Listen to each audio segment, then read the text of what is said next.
జయశంకర్ జిల్లాలో గణేష్ నవరాత్రి ఉత్సవాలు కన్నుల పండుగలా జరుగుతున్నాయి.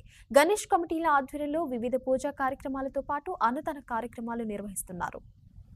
గణపతి నవరాత్రి ఉత్సవాలలో భాగంగా జయశంకర్ జిల్లా వ్యాప్తంగా మండలాల్లో కొలువైన గణనాథుడికి భక్తులు వివిధ పూజా కార్యక్రమాలు నిర్వహిస్తున్నారు.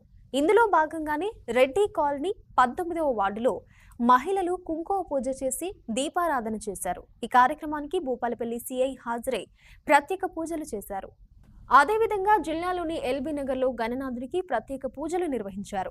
అనంతరం మహిళా భక్తులు కుంకుమ పూజలో పాల్గొన్నారు. ఈ నవరాత్రి ఉత్సవాల్లో భాగంగా నవరాత్రి ఉత్సవాల్లో ఈ గణనాథునికి మన వరసిద్ధి వినాయకునికి అనేక రకాలుగా పూజా కార్యక్రమాలు నిర్వహించడం జరిగినది. స్వామివారికి ఇష్టమైన ఉండ్రాలతోటి అనేక నైవేద్యాలతోటి కూడా భక్తులందరూ కూడా అనేక విధాలుగా కూడా ప్రార్థించుకోవడం జరిగినది. వారి యొక్క కోరికలు ఏవైనా కూడా ఈ వరసిద్ధి వినాయకుడు ఇట్టే తీర్చేస్తాడు అనే ఒక నమ్మకంతో అనాదిగా మనం చేస్తున్న ఈ పూజలను మనం ఇప్పుడు కూడా నిర్వహించడం జరిగినది.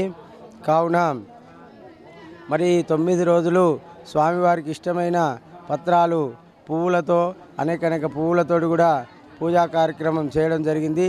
స్వామికి అర్చించడం జరిగినది. వారి కోరికలెల్లా కూడా కోరుకుంటూ అయ్యా స్వామి మా యొక్క కోరికలెల్లా కూడా తీరాలని చేయడం జరుగుతుంది. ఈ కుంకుమార్చనలో భాగంగా కూడా ఆడవాళ్ళు ముఖ్యంగా మన మహిళలు ఈ యొక్క సౌభాగ్యం కొరకు అష్టలక్ష్మిల సంపూర్ణ అనుగ్రహం కొరకు వారు కూడా చేయడం జరిగింది. అష్టలక్ష్మి అమ్మవార్ల సంపూర్ణ అనుగ్రహం కొరకు కుంకుమార్చన కార్యక్రమంలో పాల్గొని ఇవాళ అదేవిధంగా అన్నదానాలు కూడా జరిగినాయి చాలా చోట్ల. ఇవాళ కూడా అన్నదాన కార్యక్రమాన్ని కూడా అత్యంత భక్తి శ్రద్ధలతో కూడా అన్నదాన కార్యక్రమాన్ని కూడా నిర్వహించడం జరిగినది. అదేవిధంగా జయశంకర్ కాలనీలో కొలువైన శ్రీ మహాగణపతికి నవరాత్రి ఉత్సవాలలో భాగంగా ప్రత్యేక పూజలు నిర్వహించి నైవేద్యాలు సమర్పించారు. ఈ కార్యక్రమానికి సిఐ నరేష్ యాదవ్ హాజరై వినాయకుడిని దర్శించుకున్నారు. ఈ సందర్భంగా కమిటీ సభ్యులు మాట్లాడారు.